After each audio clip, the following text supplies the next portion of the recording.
हमारी संस्कृति, हमारे संस्कार सदा रहे हमारे साथ। भारत के महान ग्रंथों और काव्यों का संपूर्ण संकलन। सब्सक्राइब करें तिलक।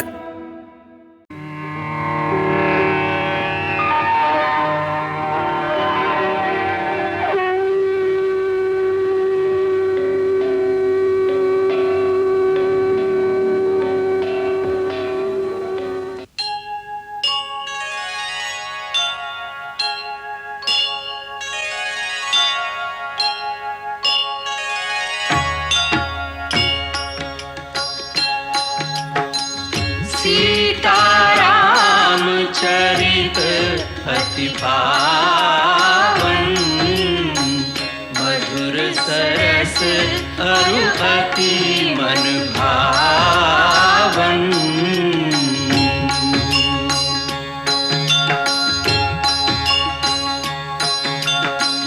पुनि पुनि कितने हो सुने सुनाए, की प्यास बुझत न बुझाए।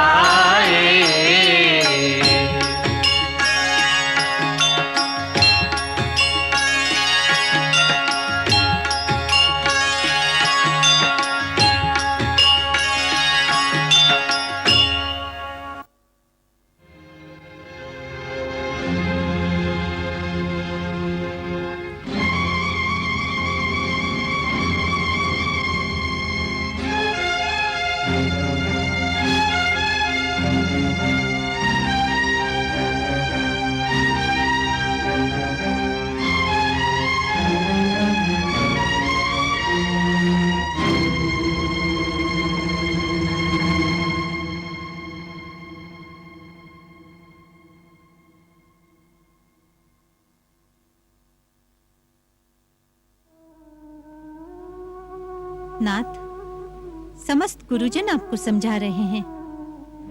आपके नाना जी, आपके श्वशुर, आपकी माता, सभी ने एक ही बात कही है कि सीता को लौटाकर राम की शरण में चला जाऊं। यदि यही बात तुम भी कहने वाली हो तो हमारा उत्तर भी सुन लो। ये नहीं हो सकता, नहीं हो सकता, कदापि नहीं हो सकता। रावण सीता को अपनी रानी बनाएगा, उसे लौटाएगा नहीं। परंतु सीता मानेगी तब ना। मानना ही पड़ेगा। रावण की इच्छा का विरोध करना देवी देवताओं के लिए भी संभव नहीं, तो बेचारी सीता क्या है? महाबली, आप चर अचर, देव, दानव, मानव, यम, कुबेर, दिक्पाल, यहाँ तक कि साक्षात काल को भी अपने भुजबल से जीत सकते हैं, परंतु एक सती सतवंती नारी के मन को नहीं जीत सकते। स्त्री का हृदय तो दया, ममता और स्नेह का अगाध सागर है। स्त्री प्रेम में पंखुड़ी के समान कोमल है, परंतु अपने सत्य धर्म के पालन में वो हिमालय से भी अधिक अविचल है। पर्वत तो भूचाल से दहल भी सकते हैं, परंतु स्त्री का हृदय बड़े से बड़े प्रलोभन और भीषण से भीषण भय से भी अपने धर्म से कण भर भी विचलित नहीं होता। तो रावण भी जो निश्चय कर लेता है, उससे कण तो क्या, अणु भर भी पीछे नहीं हटता। सीता या तो रावण के वनवास में रहेगी या यही उसकी चिता जलेगी। प्राणनाथ, ये दुराग्रह करने का अवसर नहीं है। अंगद केवल एक ही रात का समय दे गया है। ये अंतिम निर्णय की रात है। यदि ये रात्रि संधि के बिना बीत गई तो लंका केवल इतिहास के पन्नों पर ही लिखी रह जाएगी। यदि आप चाहें तो इतिहास और काल के धारे को मृत्यु से जीवन की ओर मोड़ सकते हैं। राक्षस जाति की आने वाली पीढ़ियां आपकी ऋणी रहेंगी। मित्रता और संधि के लिए आगे बढ़े हुए राम के हाथ को स्वीकार कर लीजिए नाथ। महारानी मंदोदरी, इन सब बूढ़े कायरों ने मिलकर तुम्हारी मति भ्रमित कर दी है। उनके डराने से भयभीत होकर भावावेश में आकर आप क्या कह रही है ये नहीं जानती। आप एक तुच्छ वनवासी नर के चरणों में शीश झुकाकर उनसे क्षमा मांगने को कह रही हैं। रावण को, उस रावण को जो तीनों लोगों का विजेता है, उस रावण को जिसमें धरती तो क्या शिव समेत कैलाश पर्वत को गेंद की भांति उठाने की शक्ति है। उस रावण को जो दरबार में नवग्रहों को अपने सामने खड़ा रखता है, उस रावण को एक तुच्छ नर के सामने गिड़गिड़ाने को कह रही हैं?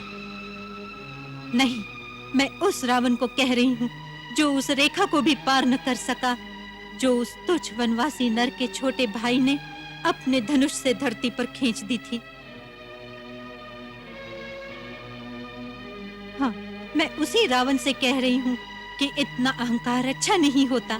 मंदोदरी! हाँ स्वामी, यदि इस समय मैं आपकी आंखों पर बंधी हुई अहंकार की पट्टी खोलकर आपको वास्तविक सत्य के दर्शन न करा दूं, तो मैं अपने कर्तव्य पालन से वंचित रह जाऊंगी। क्योंकि हर पत्नी का ये धर्म है कि कुमार्ग पर भटके हुए पति को सत्य की राह पर ले आए, जैसे कि हर अच्छे मित्र का कर्तव्य है कि वो अपने मित्र से गाली सुनकर भी उसे कुमार्ग से बचा कर ले जाए। ऐसा ही पत्नी का भी धर्म है। पत्नी से बड़ा मित्र और कोई नहीं होता नाथ।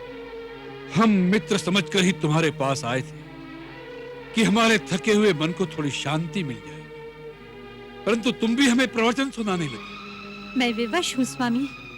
मेरा एक पत्नी का रूप है तो मेरा एक माँ का भी रूप है। पत्नी और माँ, ये दोनों रूप मुझे इस समय विवश कर रहे हैं कि अपने पति और पुत्रों की सुरक्षा के लिए, उनके प्राणों को एक अनावश्यक युद्ध से बचाने के लिए मैं उस राजा से भिड़ जाऊं जो अपने अहंकार के मद में सारी प्रजा को युद्ध की आग में झोंकने जा रहा है। महारानी मंदोदरी, जिसे तुम अहंकार का मद कहती हो, वह आत्मसम्मान की भावना है। एक कायर पुरुष की पत्नी होने से एक वीर पुरुष की विधवा होने में अधिक सम्मान है। जो भिखारियों से भीख मांगता फिरे, ऐसे पति के जीवित रहने से क्या लाभ? तुम उस पर कभी मान नहीं कर सकोगी। प्राणनाथ, आप ये क्यों नहीं समझते कि जिन्हें आप बार बार वनवासी और भिखारी कह रहे हैं, वो स्वयं जगन्नाथ हैं।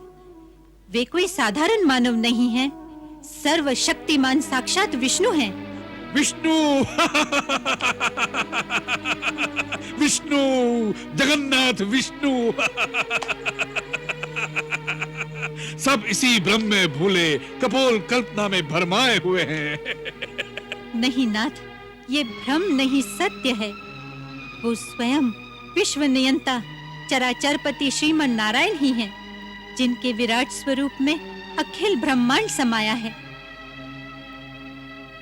ब्रह्मलोक जिनका शीश, पाताल जिनके चरण, सूर्य चंद्र जिनके नेत्र, मेघमंडल जिनके काले केश हैं, भयंकर काल जिनके भ्रकुटी संचालन से गतिमान होता है, वेद जिनकी वाणी, शिव जिनका अहंकार, ब्रह्मा जिनकी बुद्धि है, उत्पत्ति, पालन तथा प्रलय जिनकी चेष्टा है, उन्हीं चराचर पति ने राम नाम धारण करके नर रूप लिया है। आप उन्हें क्यों नहीं पहचानते नाथ? तुम्हारे इस वर्णन से हम भयभीत नहीं हुए, हमारा उत्साह दुगना हो गया। यदि वह विष्णु भी है तो आज वो भी ब्रह्मा और शिव की भांति रावण की शक्ति को देख ले तो उसके लिए अच्छा ही है। ऐसा लगता है कि काल के वश में होने के कारण आपके हृदय में ज्ञान उत्पन्न ही नहीं होता। स्वामी, काल किसी को लाठी लेकर नहीं मारता, वो प्राणी के धर्म, बल, बुद्धि और विचार को हर लेता है, और फिर ऐसे प्राणी को आपकी ही भांति भ्रम हो जाता है। आपके पुत्र मारे गए, नगर जल गया, अब भी अपनी भूल का सुधार कर लीजिए। मैं आपके चरण छूती हूँ, श्री राम से वैर त्याग दीजिए। हम उन बूढ़े भीरुओं के उपदेश से दुखी होकर तुम्हारे पास आए थे कि तुम हमारी क्लांति मिटाकर हमें थोड़ा सुख, थोड़ी शांति दोगी, परंतु ऐसा लगता है कि तुम्हारे कक्ष में आने की हमने भूल की। सकल जतन करके भई मंदोदरी हताश, दंभी को दिखे नहीं, कंठ काल को पाश, अति भयभीत अमंगल सो भई, पति की करनी पर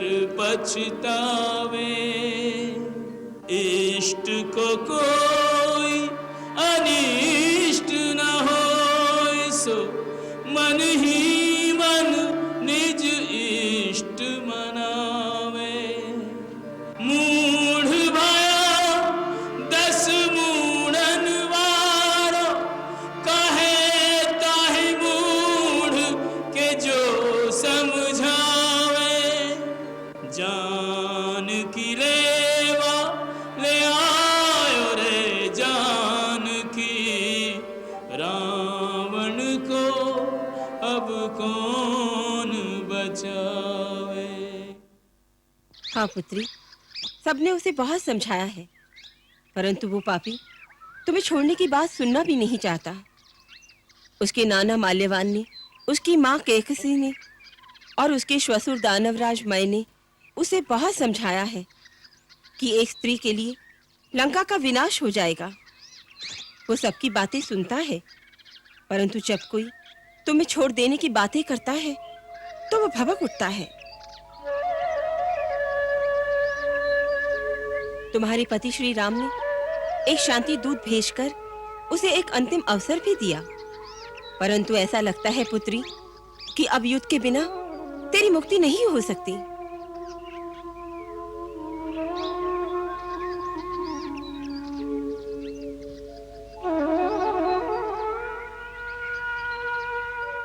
मुझे विश्वास है कि आज रात रावण के हितैषी उसे समझाने की अवश्य चेष्टा करेंगे। राजकुमार अंगद रात भर का जो समय उसे दे आए हैं, उसे एक रात में इतिहास बदल भी सकता है। यदि उस दंभी को सद्बुद्धि आ जाए तो ना। हो सकता है आ भी जाए। महाराज विभीषण के गुप्तचरों की सूचना है कि माता कैकसी और नाना माल्यवान के अतिरिक्त उसके श्वशुर दानवराज मय ने भी उसे युद्ध न करने का ही परामर्श दिया है। परंतु वो अहंकारी मान जाएगा, उसमें मुझे संदेह है प्रभु। आपके आदेशानुसार मैंने उसे हर प्रकार से सन्मार्ग पर लाने, उसकी सद्बुद्धि को जगाने का पूरा प्रयत्न किया, परंतु मेरा कार्य निष्फल रहा।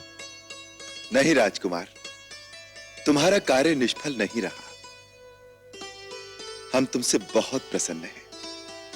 तुमने एक दूत के दायित्व को अत्यंत पटुता और चतुराई के साथ निभाया है। इतिहास तुम्हारे इस प्रयत्न को सदा सराहेगा। आने वाले काल में राजदूत आत्मसम्मान की भाषा तुमसे सीखेंगे।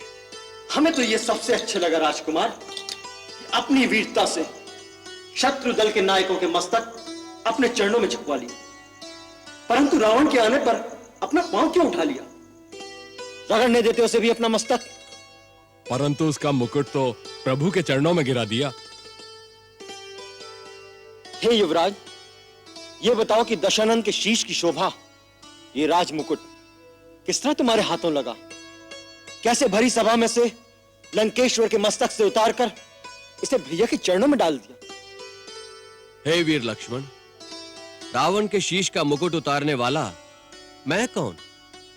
इसे तो श्री राम प्रभु ने ही स्वयं उसके शीश से उसी दिन उतार दिया था जिस दिन महाराज विभीषण को लंकेश्वर घोषित करके महाराज विभीषण का लंकाधिपति के रूप में राज्याभिषेक किया था। धन्य हो युवराज अंगद, क्या अनुकूल बात कही है। धर्म, अर्थ, दंड, भेद, ये नीति निपुण नरेश के विशेष गुण होते हैं।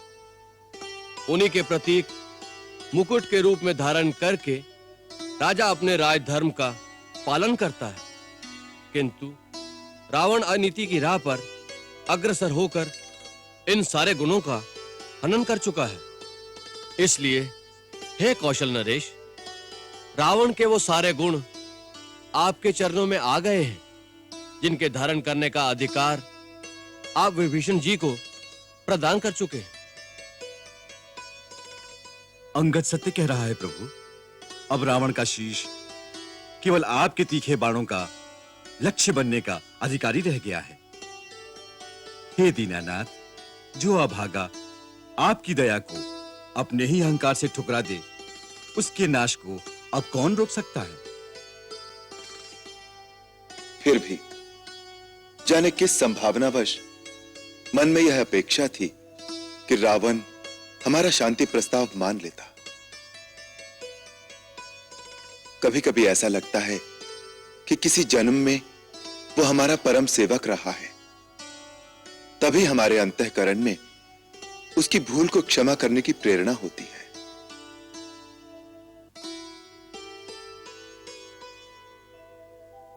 महाराज विभीषण, अपने गुप्तचरों से पूछिए कि क्या दूत को नया संदेशा लाए हैं। रावण ने क्या निश्चय किया है? रघुकुल शिरोमणि प्रभु राम की जय हो। क्या संदेश लाए हो? प्रभु, महाराज रावण ने सब परामर्श ठुकरा दिए हैं और अब वो सोने के लिए अपने शयन कक्ष में चले गए हैं। इसका अर्थ युद्ध। युद्ध? भगवान, समस्त देवता इसी दिन की प्रतीक्षा में थे जब आप अधर्म का नाश करके उनके त्रास को मिटाएंगे। आपकी जय हो प्रभु, आपकी जय हो। अंततः युद्ध का समय आ ही गया। प्रभु, आपकी जय हो, जय हो प्रभु। अब वो शुभ घड़ी आ गई है जिसके लिए भगवान ने धरती पर अवतार धारण किया है। आप सबों का दुख मिटाने के लिए भगवान युद्ध करने जा रहे हैं। आप सब अपनी अपनी शक्ति के अनुसार उनकी सहायता करें।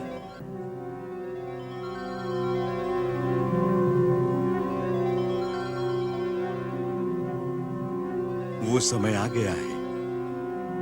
हर युग में जब जब अधर्म और पाप की शक्तियां इतनी बढ़ जाती हैं कि संसार से न्याय, धर्म और नीति का लोप हो जाता है, उस समय धर्म की पुनर्स्थापना के लिए भगवत शक्तियों को अवतरित होकर पाप शक्तियों से युद्ध करना पड़ता है।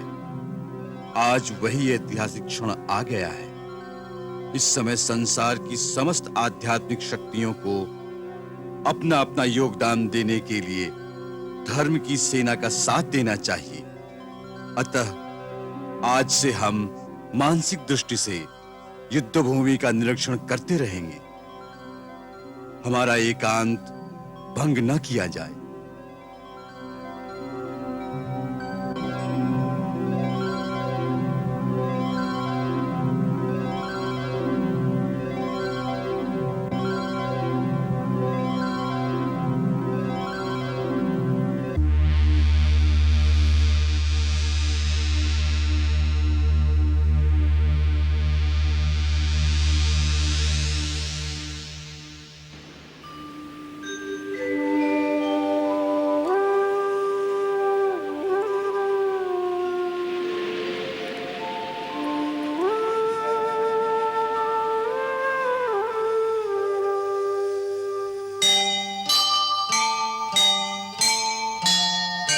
हे सूर्य देव, हे तेज पुंज, हे ज्योतिर्मय, हे तिमिर हरण, हे कमल विकासन, सर्वोच्चासन, रोग भीति दुख दूर करन,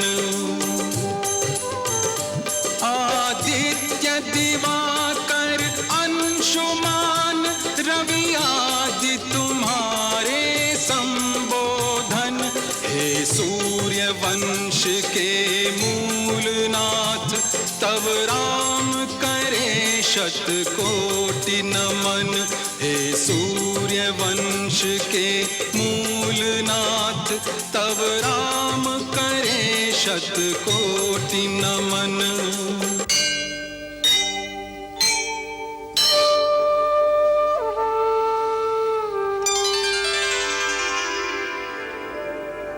ॐ जवाकुसुम संकाशं कास्यपेयं महाद्वितीम्,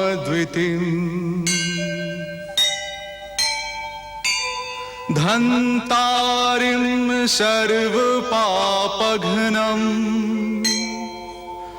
प्रणतोऽस्मि दिवाकरम्।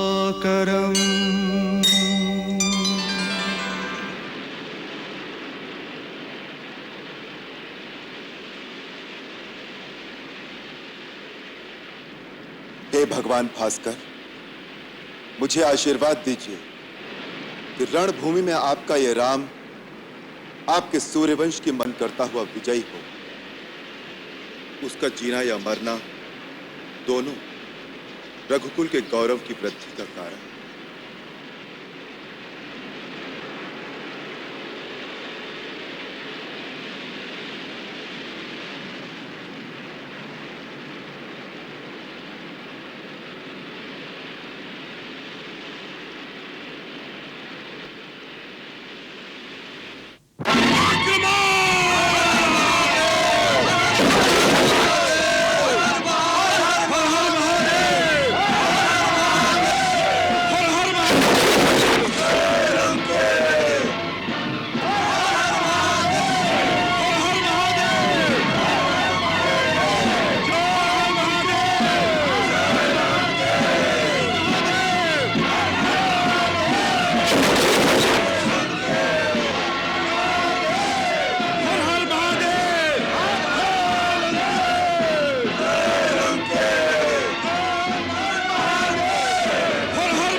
लंकापति महाराज रावण की जय हो,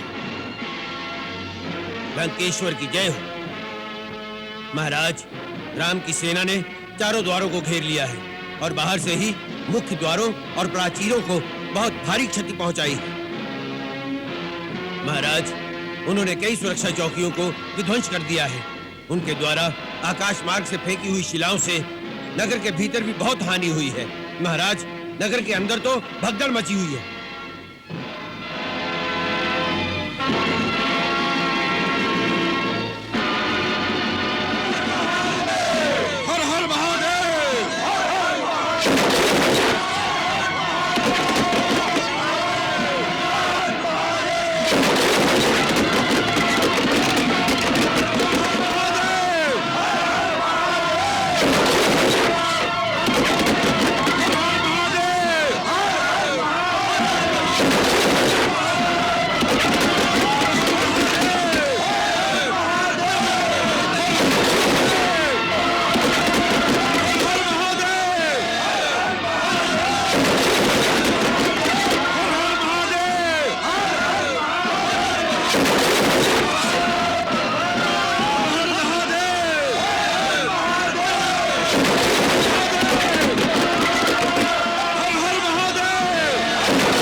युवराज इंद्रजीत का क्या विचार है?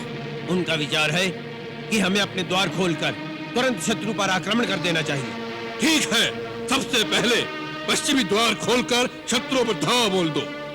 जब शत्रु सेना बचाव के लिए मुड़कर सामना करे, तब पूरब का द्वार खोलकर प्रहस्त शत्रुओं पर टूट पड़े। महाराज, युवराज इंद्रजीत की भी यही योजना है। जाओ, अचानक धावा बोल दो।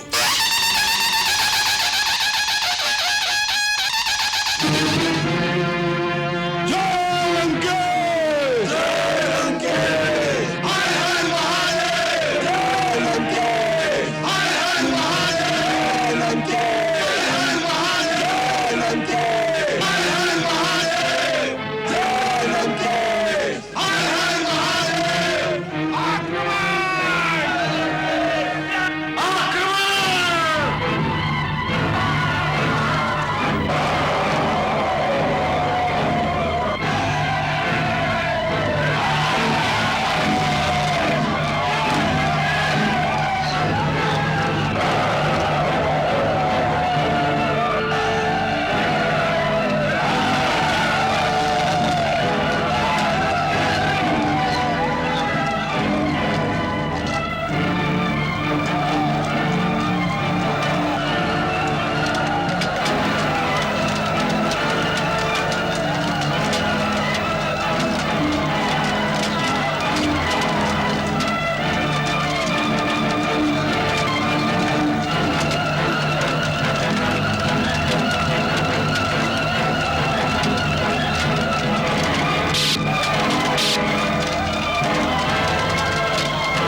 वज्रमुष्टि छोटे छोटे सैनिकों पर वार कर रहा है।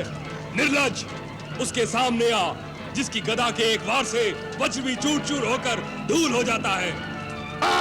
स्वयं महाराज सुग्रीव, अच्छा हुआ आप आए। पहले दिन ही एक बड़ा मोती हाथ लगा। सुग्रीव, वज्रमुष्टि के प्रहार से यह मस्तक कंधे पर नहीं रहेगा। दुष्ट, नीचे उतर। सुग्रीव ग्रीवाहीन हो जाएगा। बढ़ बढ़ कर बातें मत कर, युद्ध कर, युद्ध। वज्रमुष्टि के मुष्टि प्रहार को इंद्र का वज्र भी सहन नहीं कर सका। संभाल सुग्रीव की गदा का प्रहार।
प्रभु, ये वज्रमुष्टि लंका की सुरक्षा का एक वज्र था जो आज महाराज सुग्रीव ने तोड़ दिया। एक वज्र तो क्या, बड़े बड़े शिखर ढह जाएंगे लंका के। लक्ष्मण, ये तो एक छोटा सा तारा टूटा है। अभी तो बड़े बड़े धूमकेतु भरे पड़े हैं लंका के आकाश में। भैया, समय आने दीजिए। आपके श्री चरणों के प्रताप से लंका के आकाश में केवल रघुवंश का सूर्य ही चमकता रह जाएगा और ये सारे धूमकेतु उसके प्रकाश में विलीन हो जाएंगे।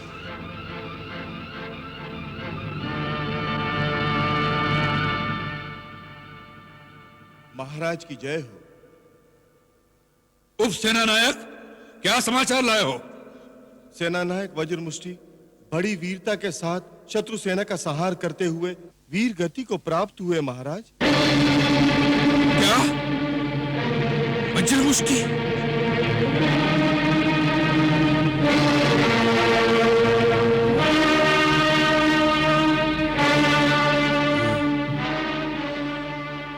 मंगल भवन अमंगल हारी, प्रभु सुदशरथ अजिर बिहारी।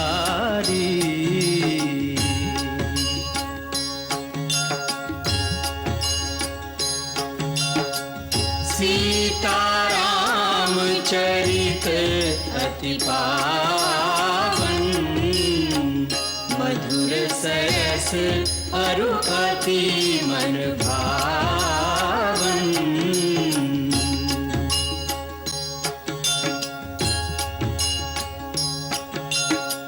पुनि पुनि कितने हो सुने सुनाए,